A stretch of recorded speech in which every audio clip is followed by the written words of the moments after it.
जय हिंद दोस्तों, सीडीपी के और एक इम्पॉर्टेंट टॉपिक में आप सभी का स्वागत है। आज की क्लास में जानेंगे आरपीडब्ल्यूडी के बारे में।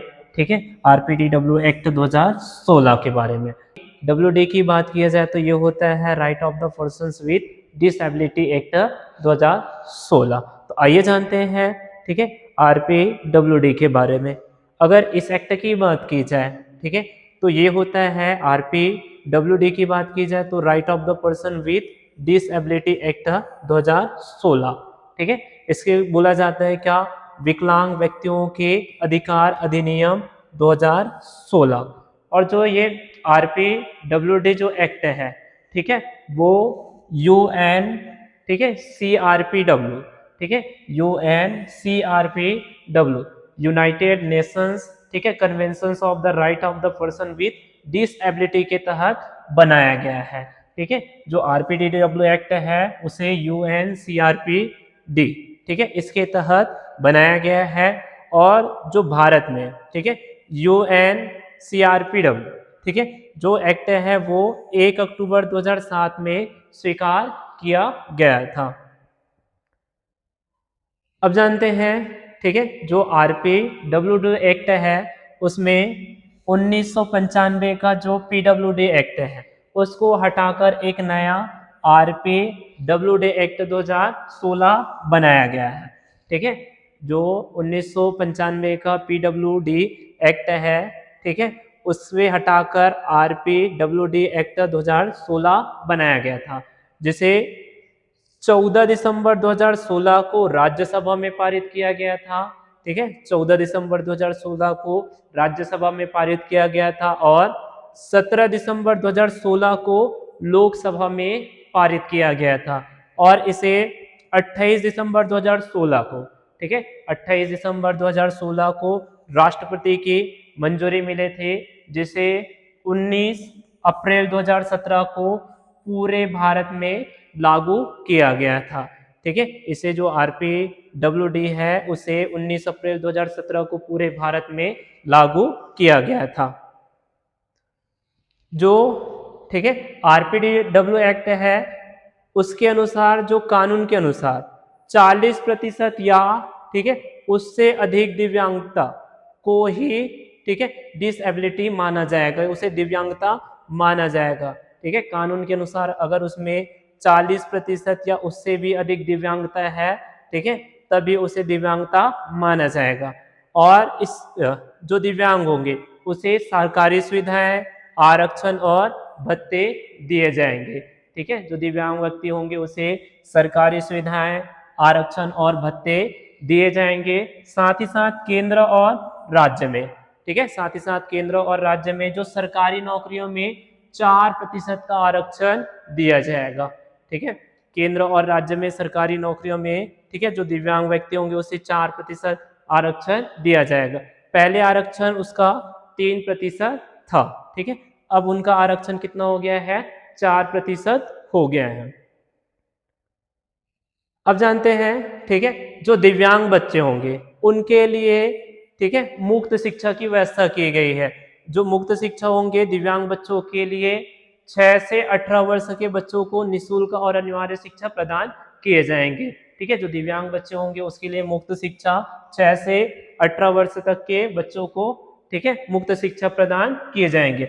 और स्कूल कॉलेजों को, ठीक है, में सुगम व्यवस्था किए जाएंगे। ठीक है, उसके लिए सुगम सुविधाएं उपलब्ध कराएंगे, जैसे रैंप और लिफ्ट, ठीक है, रैंक उपलब्ध कराना, लिफ्ट उपलब्ध कराना और बेलिपि किताबें। इस तरह से, ठीक है, जो दिव्यांग बच्चे होंगे उसे मुफ्त शिक्षा के साथ साथ स्कूलों और कॉलेजों में सुगम सुविधाएं उपलब्ध कराए जाएंगे। और उच्च शिक्षा में बात किया जाए तो इसे 5% का आरक्षण, ठीक है, दिया जाता है। जो दिव्यांग बच्चे होंगे उच्च शिक्षा में इसे 5% का आरक्षण दिया जाएंगे। अब जानते हैं जो आरपीडब्ल्यू एक्ट है, ठीक है, उसे 1995 का पीडब्ल्यू एक्ट के तहत, ठीक है, इसमें 7 प्रकार की डिसेबिलिटीज थी। ठीक है, जो 1995 का पीडब्ल्यू एक्ट था उसमें 7 प्रकार का, ठीक है, डिसेबिलिटी था। लेकिन जब आरपीडब्ल्यू 2016 बनाया गया, ठीक है, तो उसमें 14 और, ठीक है, डिसेबिलिटी जोड़े गए। इस तरह से कुल उसमें 21 डिसेबिलिटियां हो गई थी। ठीक है, पहले 7 था, तो 2016 के साथ 16 जब आरपीडीडब्ल्यू एक्ट बना तो उसमें 14 नए, ठीक है, डिसेबिलिटी जोड़े गए हैं, जिसमें 2016 में कितना हो गया। अब ये जो डिसेबिलिटी है, दिव्यांगता, ठीक है, वो किसे कहेंगे? पहला जैसे जो लोकोमोटर डिसेबिलिटी, जो व्यक्ति को लकवा या जो हाथ पैर कट जाता है, ठीक है, वो लोकोमोटर डिसेबिलिटी कहलाएंगे।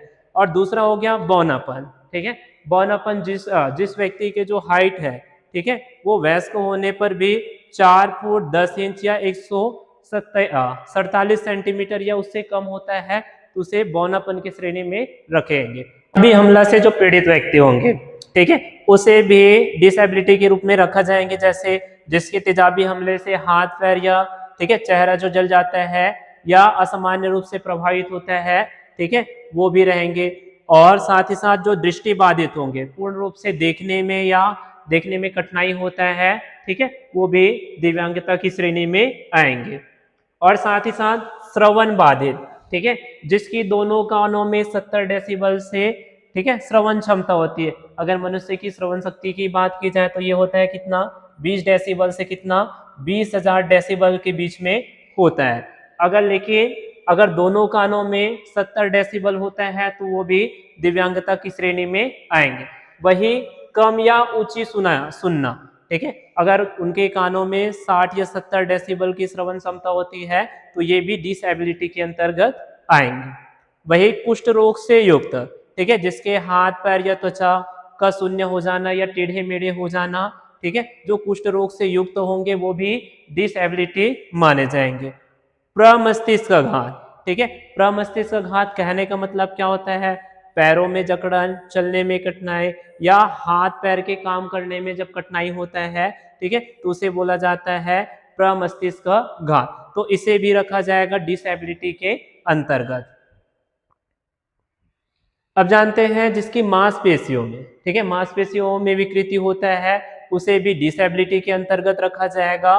और जो बोलने या जो भाषा की दिव्यांगता होती है, ठीक है, जैसे बोलने में कठिनाई या सामान्य बोल से अलग बोलना, ठीक है, या अन्य लोगों को जो समझ नहीं आता, उसे भी डिसेबिलिटी के अंतर्गत रखा जाएगा। वही अल्प दृष्टि, ठीक है, अल्प जो लो विजन वाला व्यक्ति रहेगा उसे भी डिसेबिलिटी के अंतर्गत रखा जाएगा। बहुदिव्यांगता, जिसे 2 या 2 से अधिक, ठीक है, उसमें दिव्यांगता होगा तो उसे भी डिसेबिलिटी के अंतर्गत रखा जाएगा, जिसे बहुदिव्यांगता कहते हैं। अब जानते हैं आरपीडीडब्ल्यू एक्ट 2016 के उद्देश्य, ठीक है, इसमें सबको समान अवसर दिया जाना चाहिए, ठीक है, जो विकलांग व्यक्ति है उसे भी समान अवसर दिया जाना चाहिए। सामाजिक न्याय होगा इनके लिए, ठीक है, समानता और गरिमापूर्ण शिक्षा प्रदान किए जाना चाहिए या गरिमापूर्ण अवसर प्रदान किए जाएंगे। शिक्षा, स्वास्थ्य और रोजगार, ठीक है, उपलब्ध कराना, ठीक है, शिक्षा की बात की जाए तो जो दिव्यांग व्यक्ति होंगे उसे 5% उच्च शिक्षा, ठीक है, वही सरकारी नौकरियां की बात की जाए तो उसे, ठीक है, उसे 4% शिक्षा, 4% आरक्षण प्रदान किए जाते हैं। बैरियर फ्री वातावरण, ठीक है, उसे बैरियर फ्री वातावरण में रखा जाएगा। भेदभाव खत्म करना आरपीडीडब्ल्यू का उद्देश्य है। वही समाज में समान भागीदारी करना। सभी सरकारी कार्यालयों में, ठीक है, जो एसेसिबिलिटी अनिवार्य किया गया है। इस तरह आरपीडीडब्ल्यू का एक्ट का उद्देश्य है। अब जानते हैं, ठीक है, आरपीडीडब्ल्यू एक्ट 2016 के अंतर्गत, ठीक है, गाइडेंसशिप मतलब कहने का मतलब एक लिमिट गाइडेंसशिप होगा, ठीक है, गाइडेंसशिप कहने का मतलब जैसे ये कोई भी एक दिव्यांग व्यक्ति है या तो उसके अभिभावक दोनों मिलकर निर्णय लेने की क्षमता होगा और ये भी एक लिमिट होगा। इसमें हर व्यक्ति स्वतंत्रता को भी बचाता है, इसमें व्यक्ति की जो भी स्वतंत्रता होता है उसको बचाया जाता है, ठीक है, तो इसमें गाइडेंसशिप भी उपलब्ध कराए जाते हैं। और इस एक्ट के तहत, ठीक है, दंड या सजा के रूप में, ठीक है, इस एक्ट के तहत दंड या सजा के रूप में भी दिया जाता है, जिसमें पहली गलती पर उसे 10,000 रुपए और बार बार उल्लंघन करने पर कितना 50,000 या 5 लाख की सजा दी जाती है। शिक्षण संस्थान, कंपनी, संगठन, सरकारी दफ्तर कानूनों का उल्लंघन नहीं करेंगे। कोई भी शिक्षण संस्थान होगा या कंपनी होगा या संगठन होगा या सरकारी जो दफ्तर होगा वो किसी भी प्रकार का कानून का उल्लंघन नहीं करेंगे। उल्लंघन करने पर इसे दंड का प्रावधान किया गया है। और जो भी डिसेबिलिटी होंगे उसके पास एक कार्ड होंगे, ठीक है, यूडीआईडी कार्ड, ठीक है, यूनिक डिसेबिलिटी आईडी कार्ड होंगे जो देश भर में एक समान पहचान के लिए या हर राज्य में मान्य होगा और सबको समान, ठीक है, सब लाभ इस कार्ड से, एक ही कार्ड से सबको मिल जाएगा। जो डिसेबिलिटी रहेंगे उसके पास यूडीआईडी कार्ड होगा, यूनिक डिसेबिलिटी आईडी होगा, ठीक है, जो देश भर में सबको समान पहचान करेंगे और हर राज्य में मान्यता होगा साथ ही साथ, ठीक है, सब लाभ एक ही कार्ड से प्रदान किए जाएंगे। वीडियो और कंटेंट अच्छा लगा तो चैनल को लाइक, सब्सक्राइब, शेयर जरूर कीजिए। धन्यवाद।